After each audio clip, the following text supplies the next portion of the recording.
नमस्कार, सुबह के 10 बजने को है, वक्त हो चला है अपना बिहार का। मैं हूं शुभे मिश्रा आपके साथ और बुलेटिन की शुरुआत करेंगे सबसे पहले सियासी खबर के साथ। पश्चिम बंगाल की मुख्यमंत्री और तृणमूल कांग्रेस की प्रमुख ममता बनर्जी ने एक न्यूज चैनल को दिए गए इंटरव्यू में एक ऐसा बयान दिया जिसको लेकर अब विपक्षी INDIA ब्लॉक में ही हलचल तेज हो गई है, साथ ही देश की राजनीति भी गर्म हो गई है। दरअसल ममता बनर्जी ने विपक्षी गठबंधन के कामकाज के तरीके पर असंतोष व्यक्त करते हुए ये संकेत दिया है कि अगर मौका मिला तो वो इंडी अलायंस का नेतृत्व करने को तैयार है।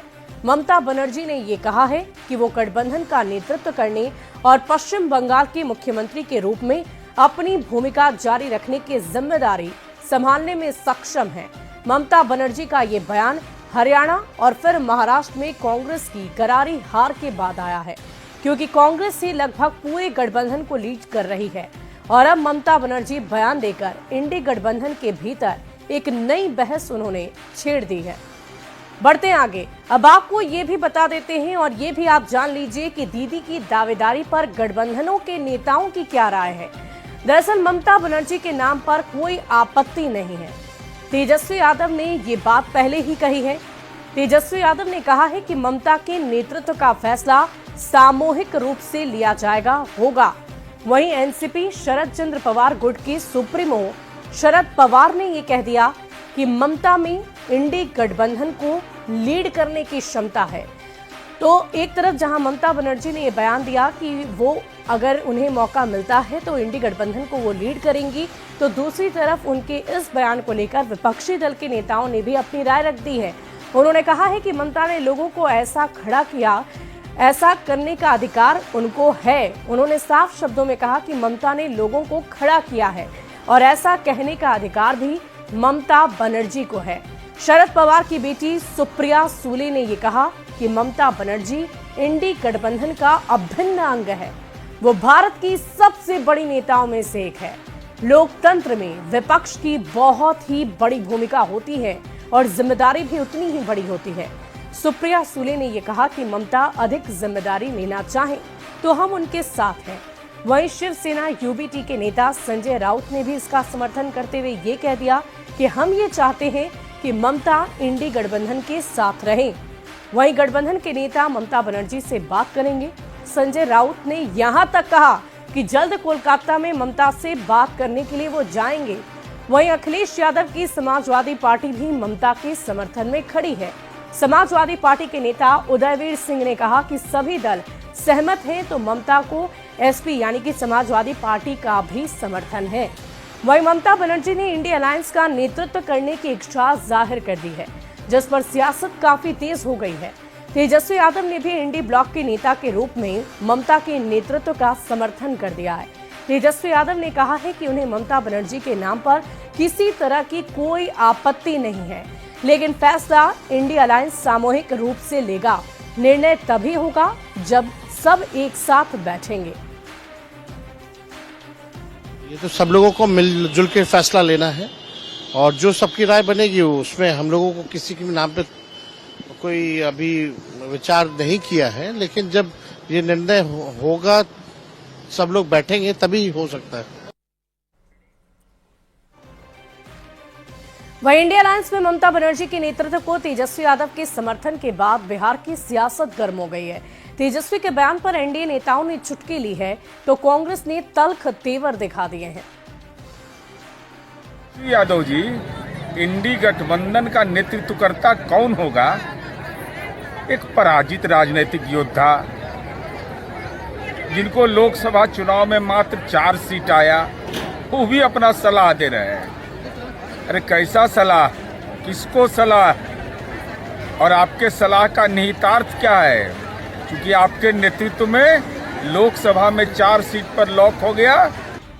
इंडिया गठबंधन के सर्वमान्य नेता श्री राहुल गांधी जी हैं और लोकसभा विपक्ष के नेता के रूप में वो कारगर विपक्ष की हुई जो भूमिका होनी चाहिए उसका निर्वहन कर रहे हैं। इंडिया गठबंधन की सबसे बड़ी पार्टी कांग्रेस पार्टी है। तेजू बाबा, पहले गठबंधन तो बना लीजिए, तब सामूहिक निर्णय लीजिएगा। कहाँ का गठबंधन? घमंडियों का गठबंधन बचा कहाँ? ममता दी ने तो बंगाल में घुसने नहीं दिया कांग्रेस पार्टी को, है? आम आदमी पार्टी पंजाब में अलग ही लड़ी है कि नहीं? कहावत है, न नौमन तेल होगा न राधा नाचेगी। वही हाल ममता बनर्जी का है। ठगों के महागठबंधन का लीडर बनने को तो पहले तैयार हुई, लेकिन कांग्रेस ने खारिज कर दिया। अब नई युवराज तेजस्वी यादव जी कहते हैं कि इस निर्णय की अंतिम मुहर ठगों के महाजुटान में लगेगी। क्या तेजस्वी जी के मन में कुचाले नहीं भर रही होंगी कि वे भी महागठबंधन के सर्वोच्च नेता बने?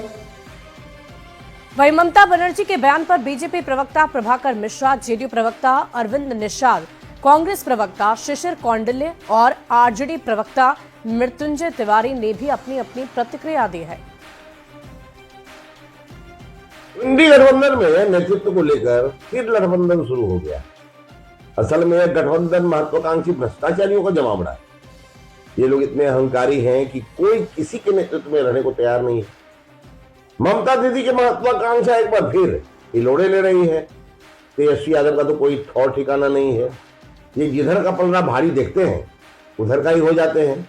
इंडी गठबंधन यानी इंडिया गठबंधन चाहे जिसको अपना नेता चुन ले, इंडिया गठबंधन कागजों में सिमटा हुआ दलों का एक समूह मात्र के रूप में आज उपस्थित है। इंडिया गठबंधन के नेता के तौर पर ममता दीदी रहें या कांग्रेस के किसी अन्य नेता रहें, कोई फर्क नहीं पड़ने वाला है, क्योंकि यह परिवारवादी और भ्रष्टाचारी लोगों का एक जमावड़ा, एक समूह मात्र है जो अपने अपने पारिवारिक विरासत को बचाने के लिए आज संघर्षरत है। जरा समझिए ना, कांग्रेस पार्टी एक बड़ी पार्टी है और अलग अलग राज्यों में कांग्रेस पार्टी के एलाइज हैं। बिहार में राष्ट्रीय जनता दल है, तो झारखंड में शिबू सोरेन जी की पार्टी जेएमएम है, तो उत्तर प्रदेश में समाजवादी पार्टी है, और भी जगहों पे हमारे एलाइज हैं और सबके साथ हमारे बेहतर संबंध हैं। अब रही बात एनडी अलायंस के नेतृत्व करने की, तो जब तक सामूहिक रूप से नहीं बैठा जाएगा अपने एलआई के साथ, तब तक ये कैसे निर्णय संभव है? ये फैसला तो सामूहिक रूप से जब सब दल के नेता बैठेंगे तो हो जाएगा, इसमें कहीं कोई किचकिच नहीं है। और गैर भाजपा विपक्षी दलों के एकजुटता के सबसे बड़े सूत्रधार आदरणीय लालू प्रसाद जी माने जाते हैं। जब सब लोग बैठेंगे तो तय हो जाएगा, इसमें कहीं कोई किचकिच नहीं है। और पटना के एक निजी अस्पताल में भर्ती कोचिंग संचालक खान सर की तबीयत में अब काफी सुधार है। माना जा रहा है कि आज उन्हें अस्पताल से छुट्टी भी दी जा सकती है, जिसके बाद पटना पुलिस ने उनसे अभ्यर्थियों के आंदोलन को लेकर कई सवाल कर सकती है, ऐसी भी खबर है। आपको बता दें कि शुक्रवार बीपीएससी अभ्यर्थियों के आंदोलन में शामिल होते वक्त खान सर की तबीयत अचानक बिगड़ गई, जिसके बाद उन्हें अस्पताल में भर्ती किया गया। इस पूरी खबर पर और अधिक जानकारी दे रहे हैं संवाददाता अमित कुमार।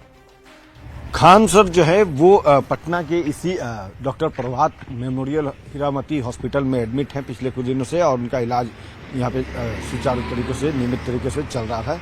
और जो जानकारी मिली है उसके मुताबिक कल देर रात जो है वो पूरी तरह से स्वस्थ पाए गए हैं। जो चिकित्सक उनका इलाज कर रहे थे, उन्होंने जो जानकारी दी है, मेडिकल जानकारी जो उनके तरफ से दी गई है, उसके मुताबिक उनका पल्स रेट हो या फिर हार्ट बीट है, तमाम चीज़ें जो है वो अब नॉर्मल हो चुकी है। और कल वो स्वस्थ भी जो है पहले से काफ़ी बेहतर महसूस कर रहे हैं। और आज संभवतः उन्हें यहाँ से डिस्चार्ज भी कर दिया जाएगा, यानी कि वो यहाँ से छोड़ दिए जाएंगे। और इसके बाद संभवतः पटना पुलिस जो है उनसे पूछताछ कर सकती है, क्योंकि खान सर को लेकर के पटना पुलिस ने जो नाराजगी जताई थी, जिस तरह से उनके जो सोशल साइट्स हैं उस पर उनकी गिरफ्तारी का अफवाह फैलाया गया था, तो उस बाबत जो है उनसे पूछताछ भी किया जा सकता है। हालांकि जो जब वो यहाँ से निकलेंगे तभी ये संभव है।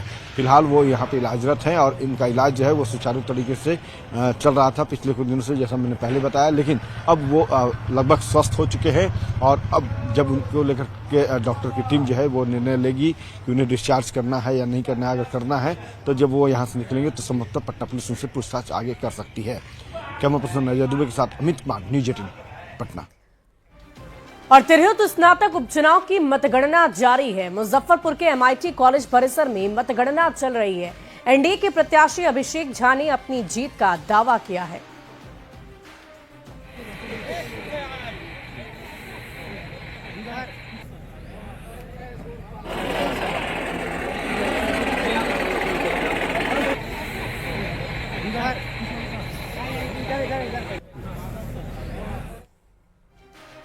और इधर तिरहुत स्नातक उपचुनाव में निर्दलीय प्रत्याशी शिक्षक नेता बंशीधर ब्रजवासी ने भी अपनी जीत का दावा कर दिया है।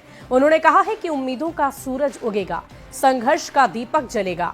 साथ ही उन्होंने ये भी कहा कि शिक्षकों के साथ अन्य वर्गों का भी उन्हें सहयोग मिला है और उनकी जीत सुनिश्चित है। उम्मीदों का सूरज उगेगा, संघर्ष का दीपक जलेगा और इनकलाब का मशाल जलेगा। कई लोग दावा कर रहे हैं कि जीत हमारी हो रही है। चुनाव में कौन जीतेगा ये खुदा जाने, मेरा पैगाम मोहब्बत है, घर घर में। और शिक्षकों का साथ मिला कि नहीं मिला, हम लोगों का साथ मिला कि नहीं मिला, क्या लग रहा है? शिक्षकों ने 200% साथ दिया है। 200% इसलिए कि 100% खुद, और जो जितने शिक्षक थे कम से कम उतना और उन्होंने जोड़ा है। 200%। बढ़ते आगे, बीपीएससी की 13 दिसंबर को होने वाली 17वीं परीक्षा में गड़बड़ी की आशंका को लेकर ईओयू ने अलर्ट जारी कर दिया है। ईओयू के आधिकारिक सूत्रों से मिली जानकारी के अनुसार ईओयू ने इस परीक्षा को लेकर सभी जिले में पुलिस अधीक्षक को सतर्क रहने की अपील की है और सभी आपराधिक तत्वों पर नजर रखने के निर्देश दिए हैं। ईओयू ने अभ्यर्थियों से अफवाहों से बचने की अपील की और सेटिंग कराने वाले फोन कॉल आने पर तुरंत ईओयू को इसकी जानकारी दी गई। और अधिक जानकारी दे रहे हैं संवाददाता अमित कुमार।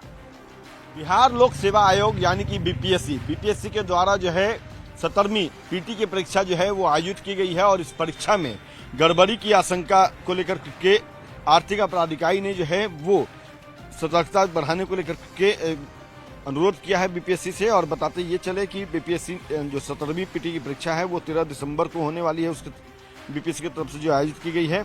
और इसी को देखते हुए आर्थिक अपराधिकारी ने यानी कि ईओयू ने अलर्ट जारी किया है और इसको लेकर के सभी जिलों में पुलिस अधीक्षक को सतर्कता बढ़ाने और ऐसे आपराधिक तत्वों पर नजर रखने का निर्देश दिया है। जल्द ही इस संबंध में ईओयू के स्तर से विस्तृत एडवाइजरी जो है वो जारी की जाएगी। सूत्रों के अनुसार बीपीएससी परीक्षा को लेकर के कुछ साइबर अपराधी और सॉल्वर गैंग से जुड़े लोग जो हैं वो एक्टिव हो गए हैं और पेपर लीक का दावा कर अभ्यर्थियों से पैसा ऐंठने के फिराक में हैं। ईओयू ने अभ्यर्थियों से ऐसे अफवाहों और कॉल से बचने की अपील करते हुए कहा है कि उन्हें अगर कोई फ़ोन करे, सेटिंग करने की बात करता है तो उस नंबर की जानकारी तुरंत जो है ईओयू को दें। जांच एजेंसी को कुछ ऐसे अभ्यर्थियों से मिले हैं जो जानकारी उसके मुताबिक जिन्हें सेटिंग का लालच दिया गया है। इन अभ्यर्थियों से यह जानकारी ली जा रही है कि सेटरों ने इन्हें क्या निर्देश दिया था और किस माध्यम से पैसे का पेमेंट करने की बात कही है। इस मामले में अब तक पटना में कई स्थानों पर जांच की गई है। सकते हैं कि एक बार फिर से बीपीएससी द्वारा आयोजित जो परीक्षा है पीटी की उसमें गड़बड़ी करने की, उसे के पेपर लीक करने का जो है वो दावा किया जा रहा है और उसका खेल कहीं न कहीं बड़े स्केल पे होने की आशंका जो है वो ईओयू को पता चला है। और इसी को देखते हुए ये कह सकते हैं कि एडवाइजरी जो है वो जारी किया गया है, अलर्ट जो है वो जारी किया गया है। और देखना होगा कि इस आशंका के बाद बीपीएससी जो है वो किस तरह से इस परीक्षा को निष्पक्ष और कह सकते हैं कि कदाचार मुक्त कराने में कामयाब रहता है या इस परीक्षा में भी पेपर माफिया जो है सॉल्वर गैंग के लोग जो हैं वो अपनी धमक दर्ज कराते हैं। कैमरा पर्सन अजय दुबे के साथ अमित कुमार, न्यूज 18। और बड़ी खबर दानापुर से है, जहां जगत नारायण कॉलेज परिसर में एक छात्रा के साथ छेड़खानी की घटना सामने आ गई है। इतना ही नहीं, छेड़खानी की शिकायत पर जब छात्रा के घर के लोग आरोपियों से बातचीत करने के लिए पहुंचे तो आरोपियों ने पीड़ित के भाई की पिटाई कर दी। कॉलेज परिसर में करीब 15 युवकों ने छेड़खानी की थी, जिसमें कॉलेज के भी 4 छात्र शामिल थे। इस पूरे मामले में शिकायत दर्ज कराने के बाद पुलिस तहकीकात में जुटी हुई है। कभी कुछ पीछे से पिन मारता था तो छेड़ा उस दिन, तो हम गए ऑफिस में तो मैम नहीं थे। फिर दूसरे दिन हम आ रहे थे कॉलेज तो कहने लगा कि इस लड़की का पैर ज़्यादा बढ़ गया है, सब पैरवा को काटना पड़ेगा। तो हम प्रिंसिपल के पास गए, प्रिंसिपल नहीं थी, 3-4 मैम थी वहाँ पे, एक काम करने वाली दामा भी थी। तो हम बोले तो वो लोग सर लोग बाहर निकले, बोले कौन है, तो वो लड़का लोग भाग चुका था वहाँ से। तो जैसे ही पापा भाई वहाँ पहुँचे तो लोग तैयारी में था कि मारा जाएगा इसको। वो पापा हमारे बात ही कर रहे हैं कि तुम लोग ऐसा क्यों करते हो, तुम भी पढ़ना है ये भी पढ़ना है, ऐसा क्यों कर रहे हो तुम लोग। उतने में पीछे से ही बोलने मेरे भाई बहन को छेड़खानी किया तो उसी में गए थे, उन लोग तैयारी में पूरा था। हम लोग कुछ लिए के नहीं गए थे, उन लोग सब डंटा उंटा रड उड लिया हुआ था, उसी से मारा है। आरोप लगाया है कि उनके साथ एक व्यक्ति ने छेड़खानी की है और इसकी पुलिस ने पुष्टि भी कर ली है और उनके आवेदन के आलोक में एफआईआर दर्ज कर ली गई है और संबंधित जो व्यक्ति है उसने उनके भाई के साथ भी मारपीट की है और उसको जेल भेजा जाएगा। और दरभंगा में टिकट कलेक्टर के साथ कुछ लोगों ने जमकर मारपीट की है। घटना लेहरिया सराय स्टेशन के प्लेटफॉर्म की बताई जा रही है। टीसी पंकज प्रकाश ने सामने से आ रहे कुछ लोगों से टिकट की मांग की थी, जिस पर पहले तो उन लोगों ने खुद को पुलिस बताया और फिर बदतमीजी शुरू कर दी। इसी दौरान टिकट चेकर के साथ जमकर मारपीट करने लगी, जिसका वीडियो भी सामने आया है। इस पूरे मामले में एक युवती सहित 2 लोगों को हिरासत में लिया गया है। युवती पुलिस विभाग की विधि शाखा में पदस्थापित बताई जा रही है। ये सभी लोग भागलपुर जयनगर इंटरसिटी ट्रेन से उतरे थे। पकड़ो ना जी, है जब आदमी पकड़ो इसको,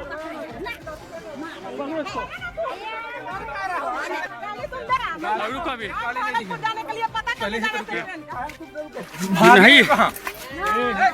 वीडियो बना भाग रहा पूरा, देखिए ना किस तरह पकड़ो ना इसको। बदतमीजी पे उतर आए, उसी पीरियड में बदतमीजी करते करते ऐसा किए कि मतलब मेरा मोबाइल एक फट चला है, मेरा मोबाइल चला गया ट्रैक पे।